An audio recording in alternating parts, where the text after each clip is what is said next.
All right, we have the second section of Capricho A. Coming out of the first section, you have this repeat, right?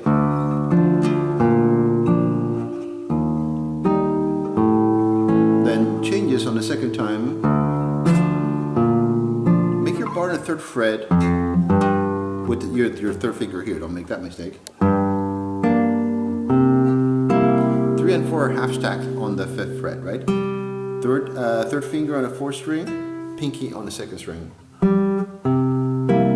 And then you grab your chord. It's best to grab the chord first and then you stretch your index finger. You don't really need to make a bar. Come downstairs to the 5th string.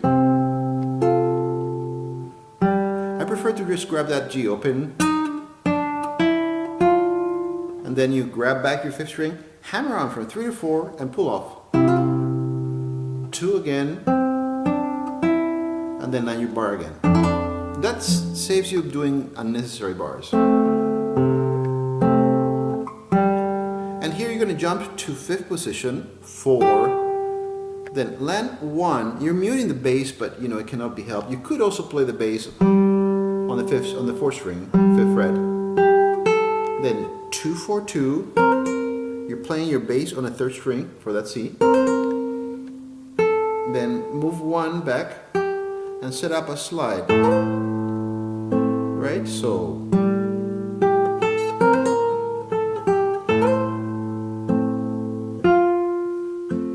that's on the 2nd string, right, and then again open G bass. You're doing 1 3. On the next fret you want to land with 2 and grab your 6th string, right, and then open E, drag your 2nd finger back to grab that D. Right? Or you can do that with 4. So you can have 3 ready on the 3rd string, 1st fret, 2nd string, 2 and 3. Keep 3 and 1 there, right? Because you're going to set you up for the next chord. 2 comes to the 5th string, 4 is directly below 3 on the 2nd string. Pull off 4, and you're back in chord. Pretty much the same stuff.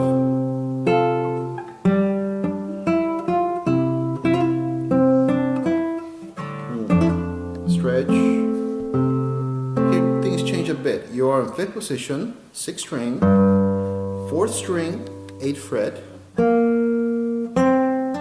You can hammer or you can play. Now, normally you should try to hold on to that bass, but I think it's not that necessary.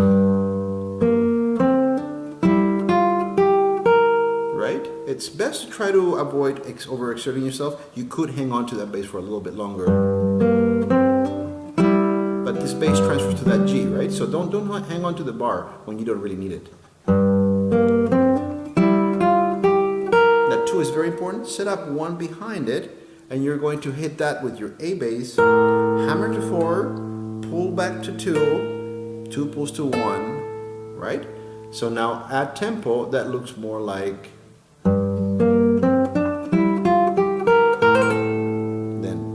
Goes to the 3rd string, open 1st string, grab your harmonic on the 7th fret, 4th string, then set yourself up so that you are stretched over the 6th position.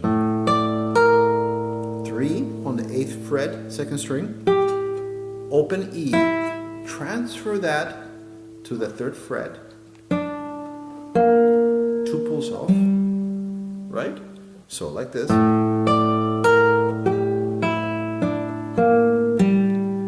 A major chord, you collapse 1 to grab the D and the G strings, set up the 2nd finger on the B string, open E and you use that open E to travel, and then open A. You do pretty much the same thing you just did but on the 3rd position.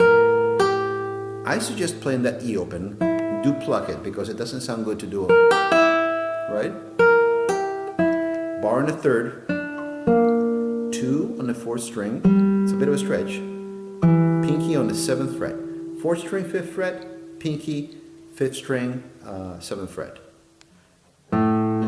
Back to your A major chord, this time you're going to make a bar. grab the B string on the 5th fret with your pinky, and you're making a little pinky bar. Grab the 1st string as well. This is all chromatics.